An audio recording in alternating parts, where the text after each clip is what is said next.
चंद्रपुर नाम के एक समृद्ध राज्य में एक बहुत ही गरीब लेकिन मेहनती किसान रहता था जिसका नाम रामदास था।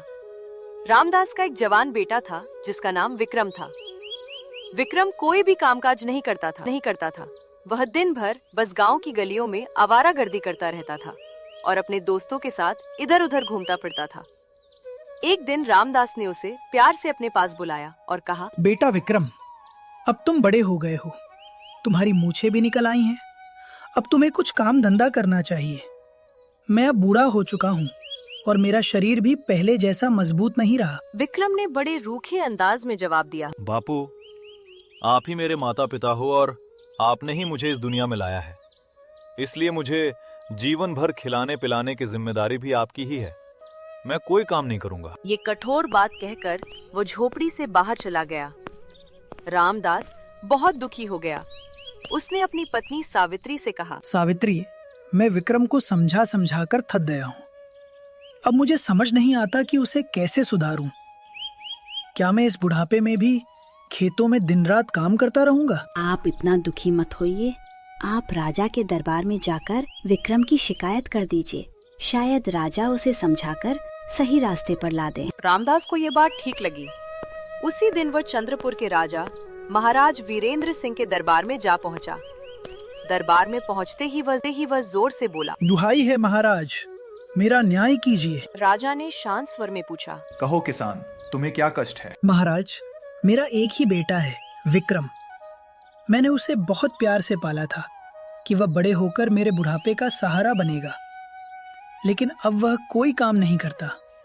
दिन भर आवारा दोस्तों के साथ घूमता रहता है और कहता है कि वह जीवन भर कोई काम नहीं करेगा। तुम्हारा बेटा तो बहुत ही आलसी और स्वार्थी लगता है। सैनिकों, अभी जाओ और उस लड़के को पकड़कर हमारे सामने लाओ।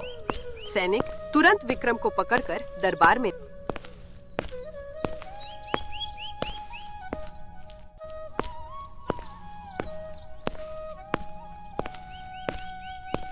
क्या ये तुम्हारे पिता हैं? हाँ महाराज, यही मेरे पिता हैं। तुम इतने जवान और मजबूत हो, फिर भी काम क्यों नहीं करते? अपने बूढ़े माता पिता का सहारा क्यों नहीं बनते? महाराज, मैंने आज तक कोई काम सीखा ही नहीं। अब काम सीखने की मेरी उम्र भी नहीं रही। शर्म नहीं आती तुम्हें? यदि काम नहीं करना चाहते तो जाओ चोरी करो या डाका डालो, लेकिन अपने माता पिता को भूखा नहीं रख सकते। लेकिन सच तो ये है कि तुम जैसे आलसी लड़के के बस की चोरी भी नहीं है। चोरी करने के लिए भी दिमाग और मेहनत चाहिए। दरबार में सब लोग हंस पड़े। ये सुनकर विक्रम को बहुत अपमान महसूस हुआ। दरबार से बाहर निकलते ही उसने गुस्से में कहा, बापू, आज आपने पूरे दरबार में मेरा अपमान करवा दिया। अब मैं कभी भर वापस नहीं आऊंगा। इतना कहकर वो गुस्से में वहाँ से चला गया। रामदास बहुत दुखी हो गया, लेकिन मन ही मन सोचने लगा, जब इसे कहीं ठिकाना नहीं मिलेगा तब खुद ही वापस लौट आएगा। उधर विक्रम गुस्से में गांव से निकलकर एक घने जंगल की ओर चला गया। विक्रम ने सोचा, आज की रात मुझे इसी जंगल में बितानी पड़ेगी, लेकिन अगर जमीन पर सोया तो कोई जंगली जानवर मुझे खा सकता है। आधी रात हो चुकी थी। तभी उसे नीचे किसी आदमी की आवाज सुनाई दी।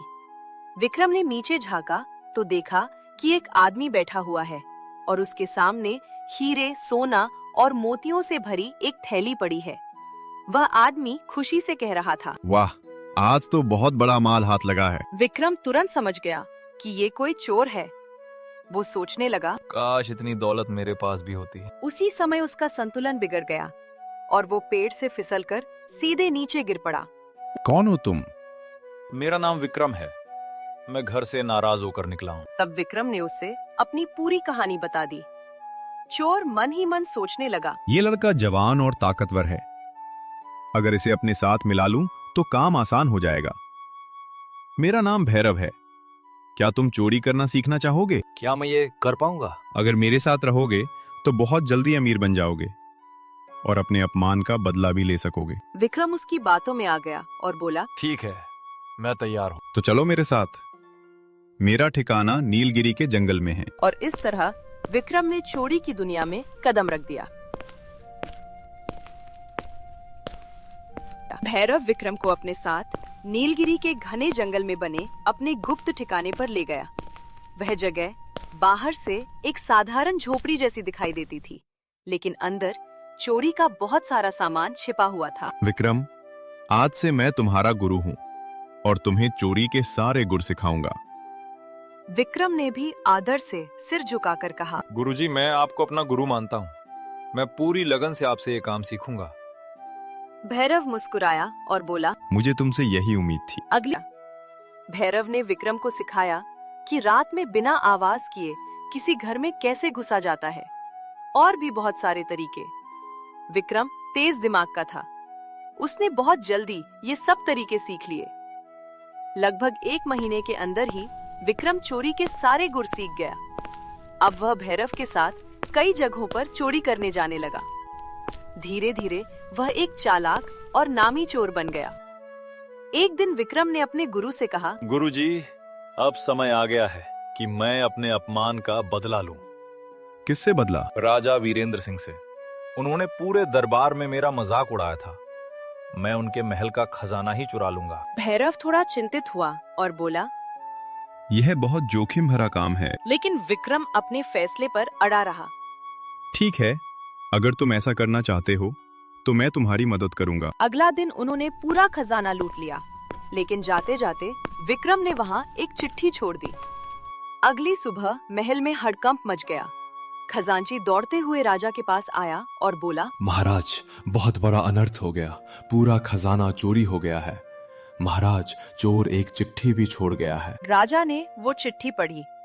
उसमें लिखा था, महाराज वीरेंद्र सिंह, याद है वो दिन जब आपने पूरे दरबार में मेरा अपमान किया था? आपने कहा था कि मैं चोरी भी नहीं कर सकता। आज देख लीजिए, मैंने आपका पूरा खजाना चुरा लिया है। यह पढ़कर राजा क्रोध से कांपने लगे।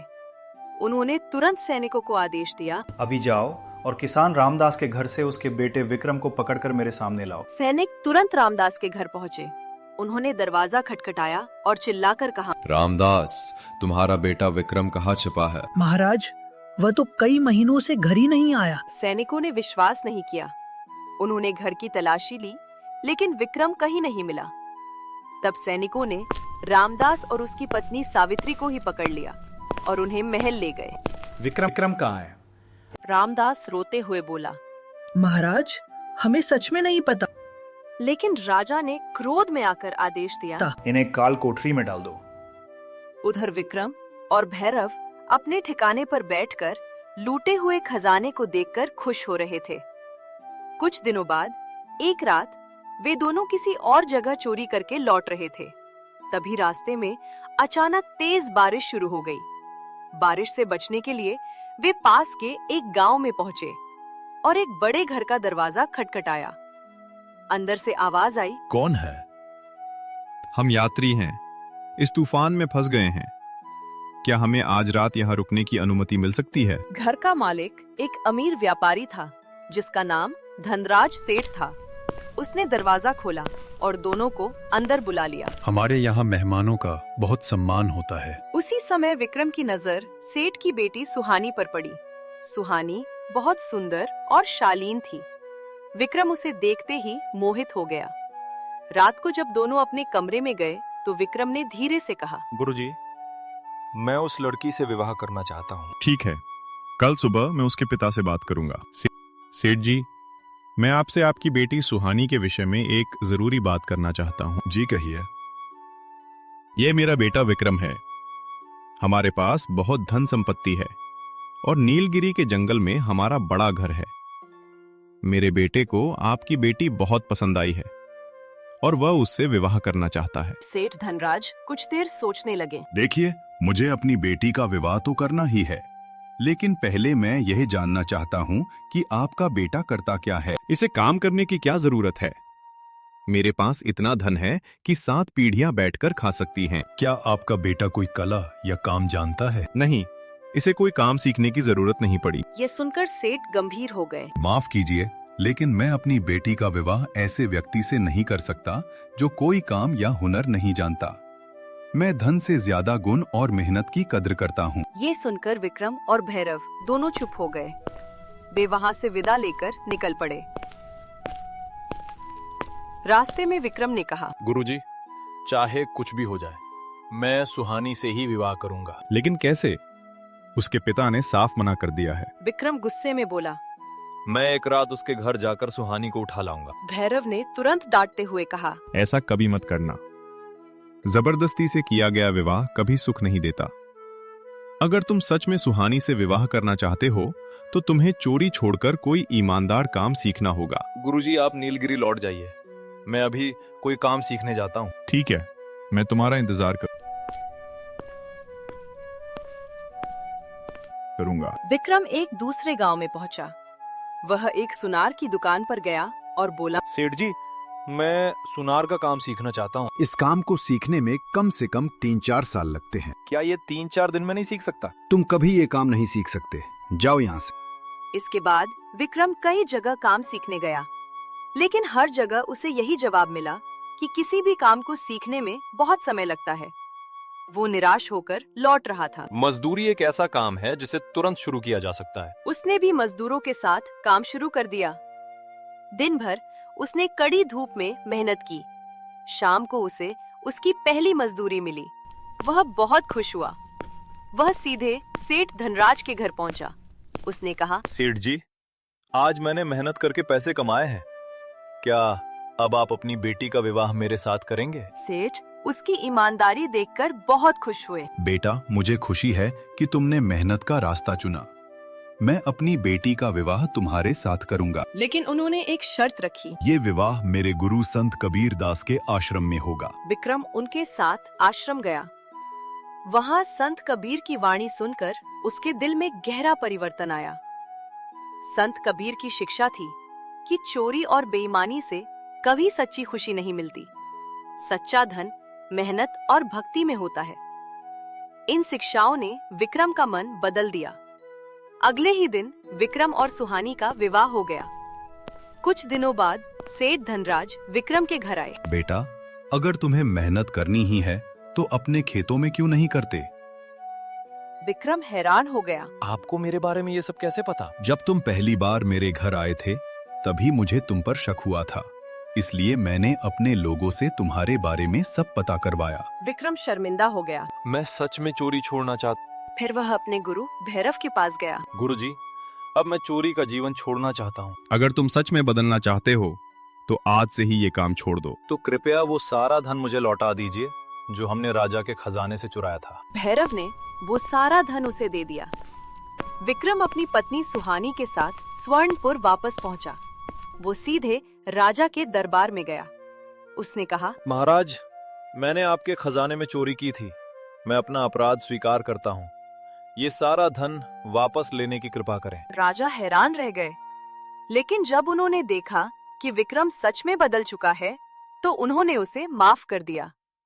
राजा ने तुरंत उसके माता पिता रामदास और सावित्री को जेल से रिहा कर दिया। विक्रम ने अपने माता पिता से माफी मांगी। इसके बाद वह अपने खेतों में मेहनत करने लगा। अब वो अपनी पत्नी, माता पिता और पूरे परिवार के साथ ईमानदारी से सुखी जीवन बिताने लगा।